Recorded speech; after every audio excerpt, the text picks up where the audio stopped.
All right, hello friends, welcome to arts के YouTube channel. मेरा नाम है आयुष राठी और आज हम लोग इस वीडियो में डिस्कस करने वाले हैं कि ऐसी कौन सी गलती है जो मैंने करी थी जिसकी वजह से मुझे एनआईटी मिला था और वो गलती आप लोगों को बिल्कुल भी नहीं करनी है। अब आप में से बहुत सारे बच्चे सोच रहे होंगे कि क्या एनआईटी मिलना बुरी बात है, एनआईटी मिलना अच्छी बात है, लेकिन मैं चाहता हूँ कि आप में से बहुत सारे स्टूडेंट्स जो है वो आईआईटी जाओ, क्योंकि आईआईटी जो है वो हमारे पास में सबसे बेस्ट ऑप्शन होता है। और बहुत सारे बच्चे सिमिलर गलती करते जो मैंने करी थी, जिसकी वजह से वो एनआईटी तक तो पहुंच जाते हैं लेकिन उनमें टैलेंट होने के बावजूद, पोटेंशियल होने के बावजूद वो आईआईटी तक नहीं पहुंच पाते। तो अगर आप भी ऐसी कोई गलती कर रहे हो तो आपको उसको सुधारना पड़ेगा अगर आप चाहते हो कि आप आईआईटी तक पहुंच पाओ तो। ठीक है, मैं एनआईटी त्रिची से पढ़ा हूं, मैं NIT Trichy college drop out हूं।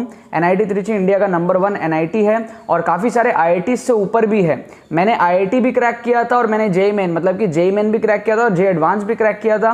जेईई एडवांस के अंदर मेरी रैंक आई थी 25,000। ठीक है, और 25,000 जो रैंक है that is not a very good rank, that is a okay चीज़ कि आप भाई 12 लाख 13 लाख 14 लाख लोग देते थे उस टाइम पे 2017 में। वहां से आप कंप्लीट करके जेईई मेन में 15,000 रैंक लाए, मैं 15,000 रैंक लाया था। उसके बाद में जो है जे एडवांस क्रैक हुआ तो इट इज ओके थिंग, लेकिन उस ओके होने के बावजूद भी आपको आईआईटी नहीं मिलता है बिकॉज सीट ही कम है, सीट ही 5,000 है, 10,000 है, राइट। सो इवन दो आप इतने कंपटीशन को बीट करके आ रहे हो, फिर भी अगर आप 15,000 रैंक लाते हो, 20,000 रैंक लाते हो, 30,000 रैंक लाते हो, 35,000 रैंक लाते हो, आपको आईआईटी में सीट नहीं मिलेगा। सिर्फ एक नाम का हो जाएगा कि आपने आईआईटी जो है वो क्रैक करी है, बोलने के लिए हो जाएगा, जैसे कि मैं अभी आपको बता रहा हूँ ना, बस वैसे बोलने के लिए आपके पास में हो जाएगा, सीट वगैरह आईआईटी में नहीं मिलेगी। बहुत सारे बच्चों को इसकी जो नॉलेज नहीं होती, इसलिए मैं आपको इस वीडियो में ये बात बताने वाला हूँ। तो आप जल्दी से वीडियो को लाइक करके चैनल को सब्सक्राइब करके यार स्क्वाड का हिस्सा बन जाओ। उम्मीद करते हैं कि आपको वीडियो पसंद आएगी।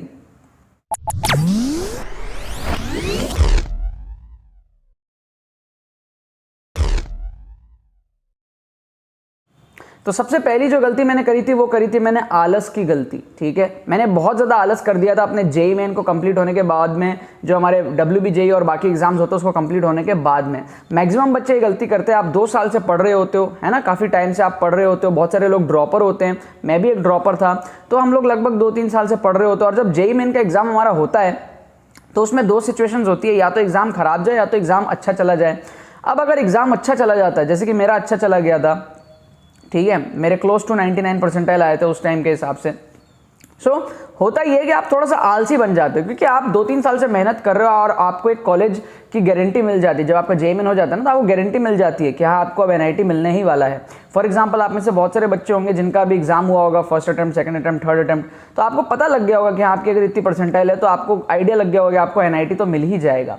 तो आप क्या होता है, थोड़ा सा रिलैक्स हो जाता है, आपको लगता है यार ठीक है थोड़ा सा चिल है। ऑल्दो आपको पता होता है कि आपको एडवांस के लिए मेहनत करनी है, लेकिन फिर भी आप थोड़ा सा जो है रिलैक्स हो जाते हो, क्योंकि अब वो प्रेशर आपके अंदर नहीं रहता है। ठीक है, तो इसमें प्रॉब्लम ये हो रहा है कि आप कहीं ना कहीं अपने ड्रीम्स को भूल रहे हो, आप अपना गोल को थोड़ा सा छोटा कर ले रहे हो। आपको तब तक शांत नहीं होना चाहिए जब तक आपको आईआईटी ना मिल जाए। मतलब आईआईटी का एग्जाम एटलीस्ट दो, उसके बाद हो ना हो वो अलग बात है। एनआईटी तो आपके पास में बैकअप है ही सही, लेकिन आलसी बिल्कुल भी नहीं बनना है। बहुत सारे बच्चे जो है गलती करते हैं, जो है आलसी बन जाते हैं। मेरे को कॉमेंट सेक्शन में ज़रूर बताना कि अगर आप आलसी बने हुए एडवांस के लिए या नहीं।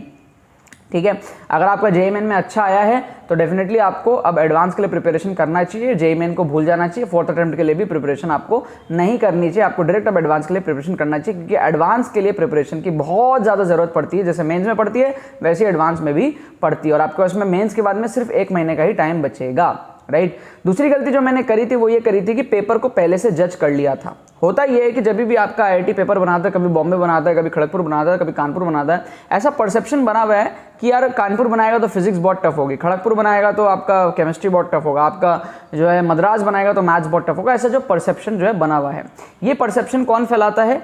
पास्ट ट्रेंड के हिसाब से, जो कि बात सही भी है काफ़ी हद तक, लेकिन ऐसा ज़रूरी नहीं है कि हमेशा ऐसा होगा। तो आपके जो टीचर्स होते हैं, जो ऑनलाइन एजुकेटर्स होते हैं या फिर जो आपके ऑफलाइन एजुकेटर्स होते हैं, वो आपको बताते हैं। मेरे को भी मेरे टीचर्स ने बताया था ऐसा होगा ऐसा होगा, मेरे कज़न वगैरह, मेरे भैया वगैरह, इन लोगों ने मेरे को बताया था कि भाई मद्रास बना रहा है मतलब कि मैथ्स टफ होगा। ये बिगेस्ट मिस्टेक थी मेरी लाइफ की, बिगेस्ट नहीं, और भी बड़ी बड़ी गलतियां करी हैं, बट हाँ एजुकेशन में मेरी जो आईआईटी के एग्जाम में बिगेस्ट मिस्टेक थी। हुआ ये था कि मैंने परसेप्शन ऐसा बना लिया था कि मैथ्स जो है टफ आने वाला, और मैथ्स मेरी जो है थोड़ी सी कमज़ोर थी कंपेयर टू द फिजिक्स। तो हुआ ये कि मैंने मैथ्स में जो सिलेक्टेड चैप्टर्स होते हैं, जिसके क्वेश्चंस मेरे को बनते हैं, जो मेरे को पता है यार ये चैप्टर मैंने पढ़ के गया हूँ, मैं उन्हीं के क्वेश्चंस बना रहा था एग्जाम में। और जो बाकी चैप्टर्स है जो मैंने सही तरीके से नहीं पढ़े हैं, उसके मैं क्वेश्चंस बना ही नहीं रहा था, मतलब पढ़ भी नहीं रहा था क्वेश्चन सही से।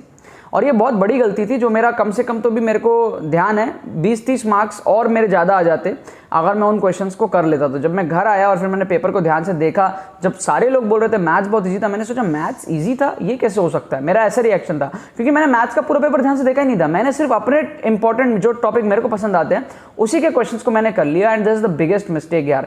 और ऐसा नहीं है कि ये गलती नहीं करना चाहिए, मुझे पहले से पता था कि यार आपको क्वेश्चन सारे पढ़ने होते हैं, लेकिन जब आप एडवांस के एग्जाम में होते हो ना, तो आपको ऐसा लगता है कि यार नेगेटिव हो सकता है, ये हो सकता है, तो आप कोशिश करते हो जितना करो उतना सही से करो, आप टाइम देते हो एक एक क्वेश्चन में।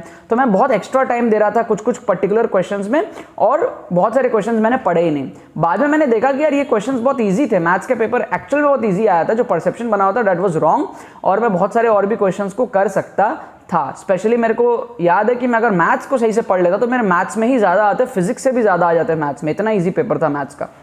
So never make this mistake, कोई भी प्री अजम्पशन मत करो कि भाई ऐसा आएगा पेपर वैसा आएगा, कोई मार्किंग पैटर्न को जज करके मत जाओ, इट इज़ एडवांस का एग्जाम, ठीक है।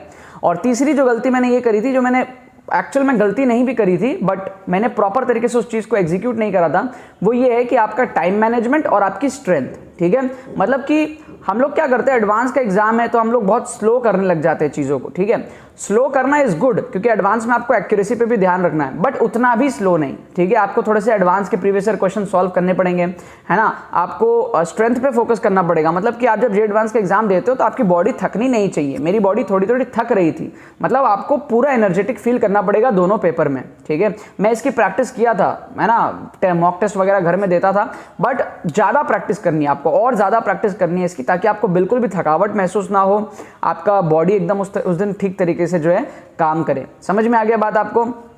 चौथी जो ये गलती हो गई थी, वही थी आर्काइव सॉल्व नहीं किया था मैंने। आर्काइव सॉल्व करना बहुत जरूरी है प्रीवियस ईयर के। ऐसा नहीं कि आर्काइव सॉल्व नहीं किया था बट पूरा नहीं किया था, बहुत थोड़ा सा किया था। सो आपका जो आर्काइव है ना, वो सॉल्व आपसे होना चाहिए। मतलब कि आप जब जेईई मेन दे दोगे, 4th अटेम्प्ट दे दोगे, तो उसके बाद में 1-1.5 महीना बैठ करके सिर्फ आर्काइव करो। कोई फलाना ढिमका कोई जगह भटकने की जरूरत नहीं है, सिर्फ और सिर्फ आर्काइव कर लो। आप लोग लास्ट 30-40 साल के आईआईटी के पेपर को कंप्लीट करो, चाहे फिजिक्स हो, चाहे केमिस्ट्री हो, चाहे मैथ्स हो।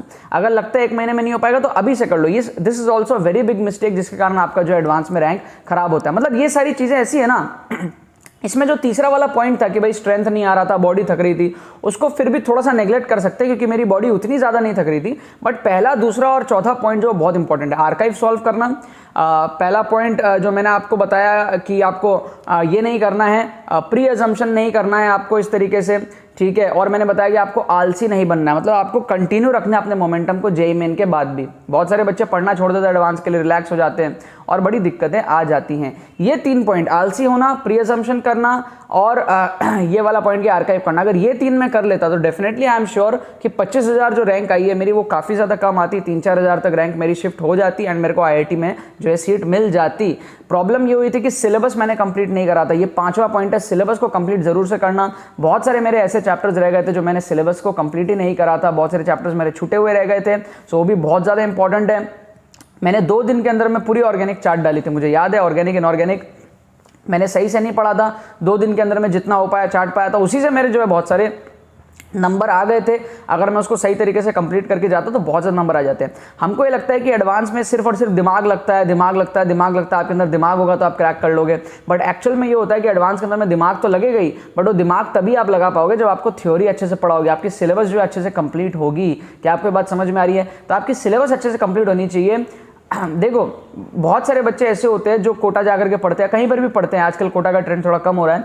वो क्या करते हैं, पूरा सिलेबस कंप्लीट करते हैं, ठीक है, कंसिस्टेंट रहते हैं 2 साल, और वो आईआईटी पहुंच जाते हैं, जबकि वो बहुत ज़्यादा उनमें दिमाग नहीं होता। ऑन दी अदर हैंड बहुत सारे ऐसे लोग होते हैं जो मेरे तरह होते हैं, थोड़े दिमाग वाले होते हैं, लेकिन वो आईआईटी नहीं पहुँच पाते और फिर इस तरीके से आकर के ज्ञान दे रहे होते हैं, ठीक है।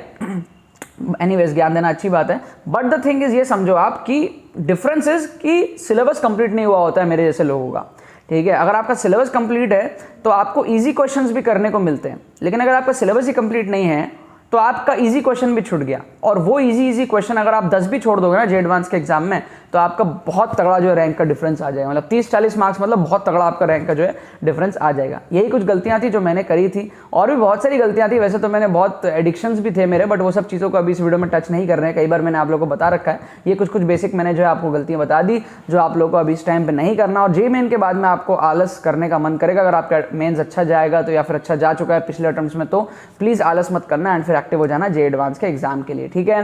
बाकी तो बस यही बात है। आपको पसंद है, आपने कुछ सीखा होगा, कुछ समझा होगा। अगर आपको ये वीडियो पसंद है तो लाइक करना मत भूलना, शेयर करना मत भूलना बाकी सारे फ्रेंड्स के साथ में, ताकि वो भी इस प्लेटफॉर्म का मजा उठा सके। बाकी तो बहुत बहुत धन्यवाद इस वीडियो को देखने के लिए, बने रहिए यार।